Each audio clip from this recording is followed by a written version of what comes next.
こんにちは、アンナスです。今日は、レゼデージステッチの2つのやり方を説明しようと思います。それでは手元の方にどうぞ。今日はレゼデージステッチのやり方を2パターン説明しようと思います。仕上がりは同じなんですけど、その手順が2パターンあって、その2パターンをやるとちょっと色を変えたりとかできるようになるんですけど、過去の動画で私の月曜日毎週更新している動画の、フランネルフラワーとデイジーのステッチと同じものを今日やります。なのでそれを聞いてピンと来ていらっしゃる方はあれかなっていう思われると思うんですけど、まず、図案を描くところからやろうと思うので、このステッドラーっていうね丸定規、これは図案を写すときにこれで丸をなぞってこう写すと丸が綺麗に描けるっていうものなんですけど、今日はちょっとその話ではなくて、図案を描くときに使いますっていうことですね。布のだいたい真ん中あたりに、自分の刺繍したいお花のサイズを設定してもらって、別に同じ22じゃなくてもいいんですけど、だいたい丸を描きます。でちょっと目盛りがこれ上下左右に入っているんで、せっかくなんでここちょんちょんと入れておいて、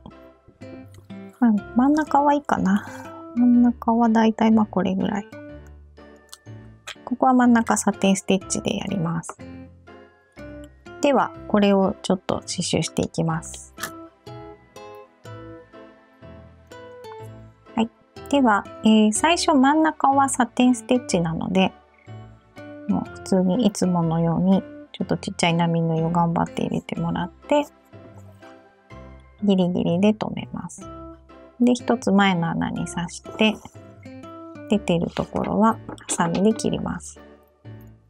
これちょっとまだ本題に入っていないんで、でもとりあえず刺し方ということでやっていきます。サテンステッチなんで真ん中に1本入れて上と下と埋めます。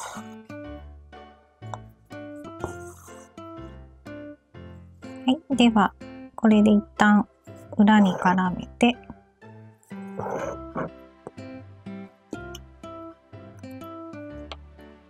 で、次が本題ですね。レゼデージステッチです。玉留めにします。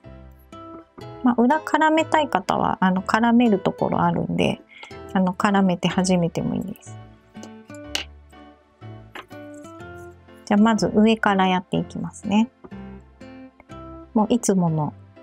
普通の私が普段やっているレゼデージステッチです。まず糸を出して針を同じ穴に刺します。ほぼ同じ穴でいいです。隣で大丈夫です。で花びらのサイズ頭を出して、この糸を布から出てる糸をかけて上に引っ張ります。こうすると花びらが1枚できたので、輪の外側に針を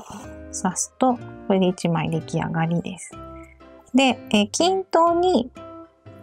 花びらを刺繍していきたいので、本当は順番にやってもいいんですけど、飛ばして今印をつけたこの4箇所をまず作っておくと結構バランス取りやすいですね。ちょっと糸が1本出てきたので調整したりしながらこれを4箇所やります。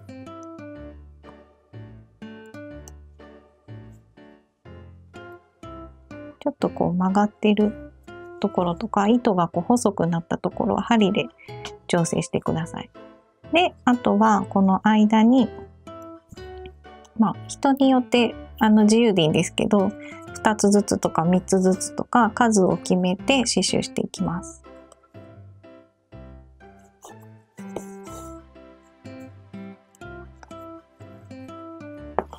今6本取りでやっているので、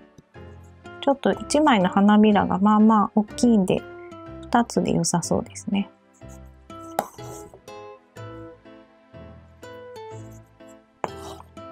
これで残りのところも全部2つずつ埋めていきます。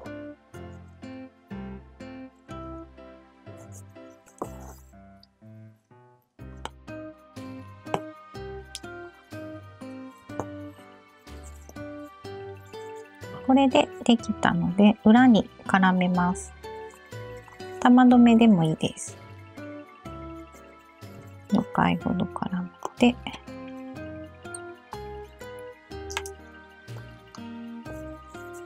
これがまあ普通の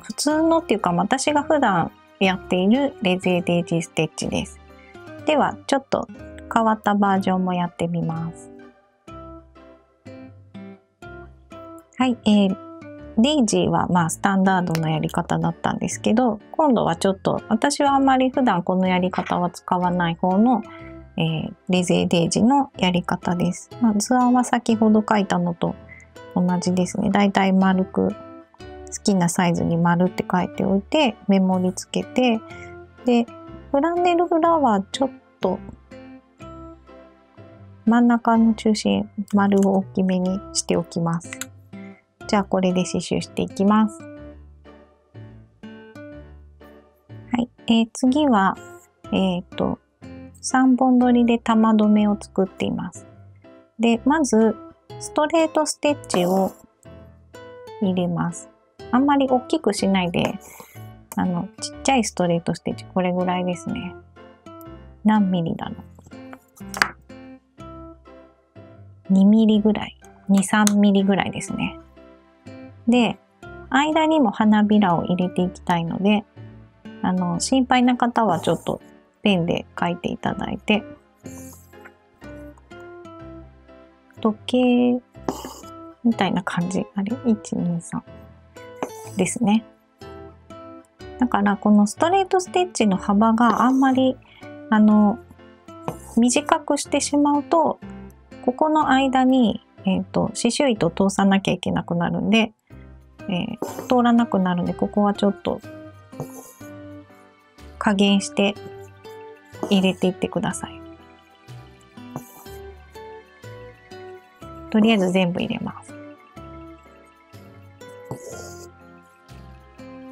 はい、ストレートステッチが全部できたので、これも玉留めしてます。この中心のさっきのレゼデージのこれですね。この花びら1枚をやるものと同じです。こう出して、で、このさっき作ったストレートステッチにくぐらせて、で、隣に刺す。これでこのレゼデージと同じ形になるんですけど、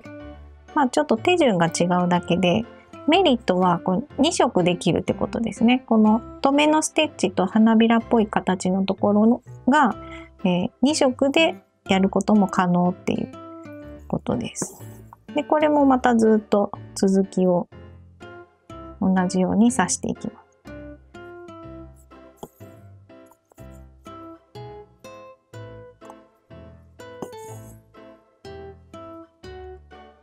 ちょっと被らないように、同じ穴から出ないように反対側からくぐらせてもいいですね。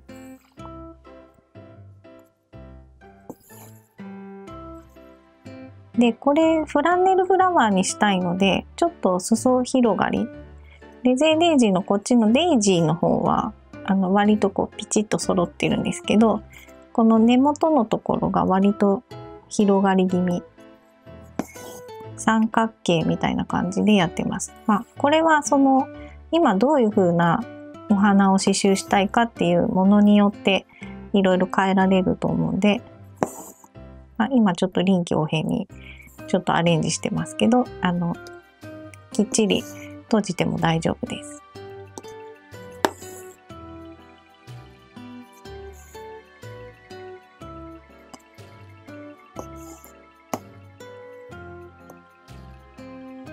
はい、一周ぐるっとできたので、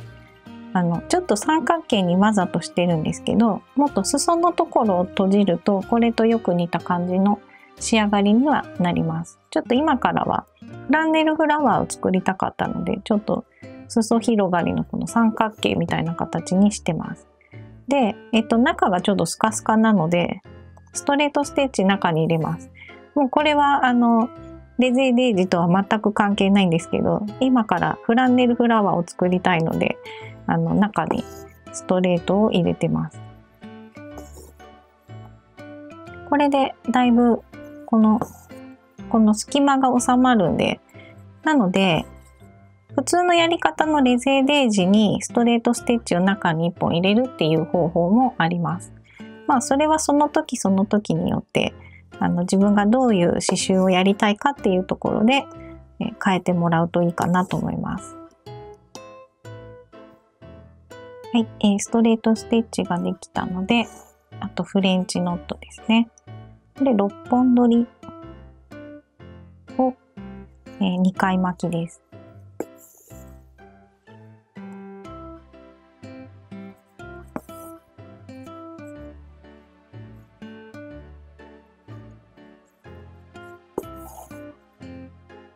はい、フランネルフラワーができました。これとこのレゼデージステッチ2パターン